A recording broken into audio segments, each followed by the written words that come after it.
Bonjour, voici la leçon sur comment créer un graphique et ceci, je vais le faire en utilisant le logiciel Excel de Microsoft.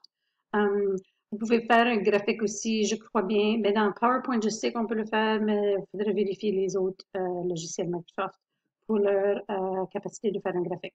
Sinon, c'est très facile de les importer d'Excel. Donc, vous allez choisir, oh, et je regrette, je ne suis pas en train d'utiliser mon ordinateur régulier. Donc, mes logiciels Microsoft sont en anglais. Donc, si vos logiciels Microsoft sont en anglais, ça va peut-être être plus facile pour vous, mais pour moi, je vais quand même utiliser la terminologie en français puisque j'enseigne à une école française. Donc, on va ouvrir un document vierge ou un tableur vierge de Microsoft. On fait juste cliquer dessus. Et ensuite, on va commencer à identifier nos deux rangées ou deux colonnes pour notre graphique. Donc, je vais juste l'écrire ici pour qu'on puisse le voir. Je vais utiliser l'expression, la relation 4n plus 3 comme ma relation aujourd'hui. Donc, on a besoin évidemment de faire une table de rang et on va aussi faire une table de valeurs. Et le rang, je vais insérer le premier terme, le deuxième terme, le troisième terme, le quatrième terme et allons-y avec 5. Pour faire la valeur, je vais vous montrer comment faire un calcul dans Excel. Vous avez simplement besoin de cliquer dans vous voyez que cette cellule-ci est sélectionnée, mais si vous cliquez dans la saisie du texte, vous avez simplement besoin d'écrire l'équation, ou dans ce cas-ci l'expression, pour que le calcul mathématique se fasse pour vous plus facilement. Donc, vous allez voir comment ça se fait. Si vous voulez l'insérer à la main, ça peut fonctionner aussi, mais c'est juste une fonction additionnelle d'Excel. Donc, quand vous voulez faire un calcul mathématique, c'est important de dire à Excel que tu veux faire ce calcul-là, donc tu veux la valeur en mettant le symbole d'égal. Je mets toujours un espace et ensuite j'entre ma formule, donc ici mon expression. Donc je veux faire 4 fois, et pour faire fois, je dois utiliser l'astérix. Et la façon la plus simple de faire l'astérix, c'est de cliquer sur la touche de votre clavier qui est la flèche qui pointe vers le haut et le 8. Et donc ça fait l'astérix. Okay? Donc flèche vers le haut et 8 pour faire l'astérix. Ça veut dire fois ou une multiplication. Et donc ici, je veux remplacer par mon n. Le n ici est ma variable ou est mon rang. Donc, je vais cliquer ou je vais sélectionner la cellule que je veux multiplier. Donc, la cellule, c'est A2. Donc, je vais faire 4 fois 1 dans ce cas-ci. Et je veux ensuite aussi l'additionner. Puis, pour l'additionner, je vais faire un peu comme j'ai fait pour multiplier.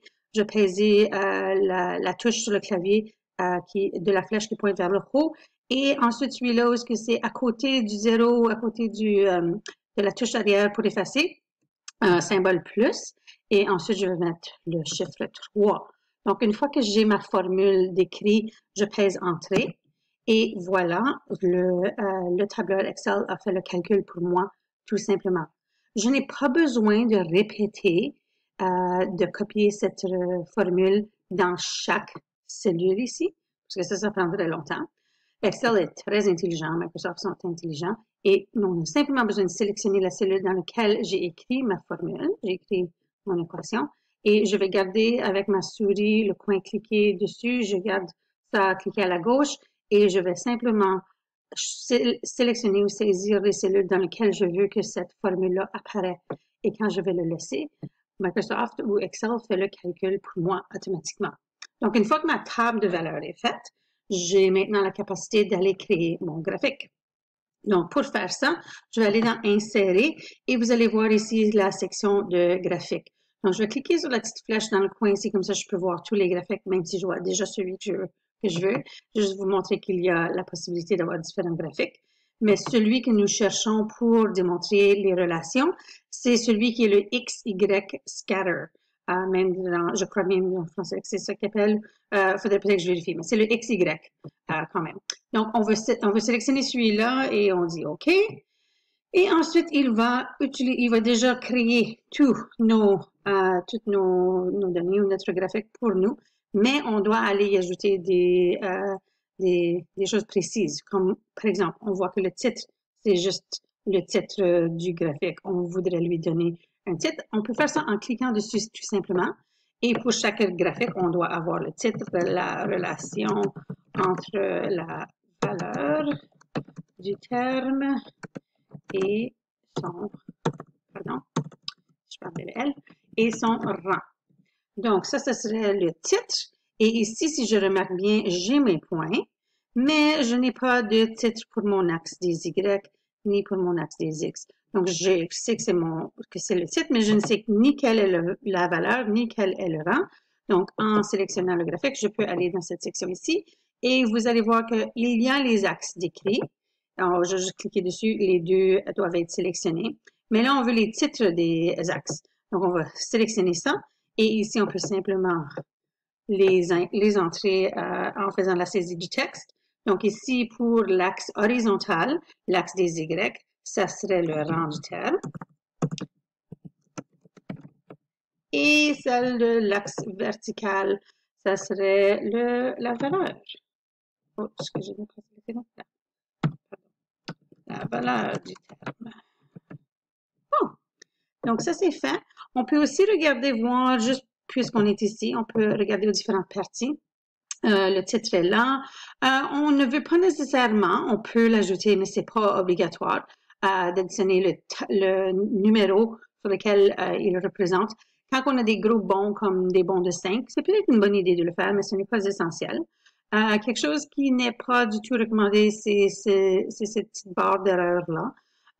Les lignes dans le graphique, on doit absolument avoir celui qui est horizontal et vertical.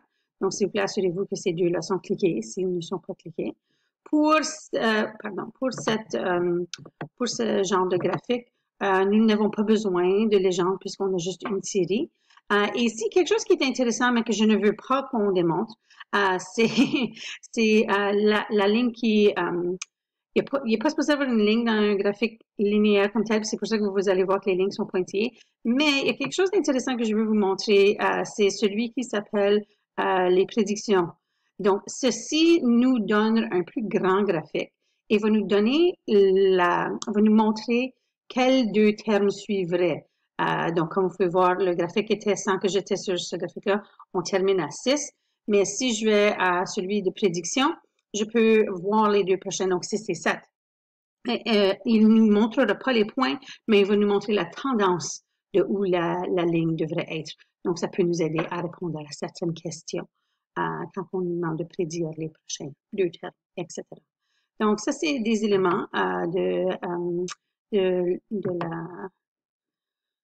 du graphique qu'on peut faire. Évidemment, vous pouvez changer les couleurs, vous pouvez aller sélectionner des différents designs si vous aimez, mais vraiment, les choses essentielles sont est-ce que l'ensemble des données sont là et si les titres des axes sont là, ainsi que les bonnes échelles.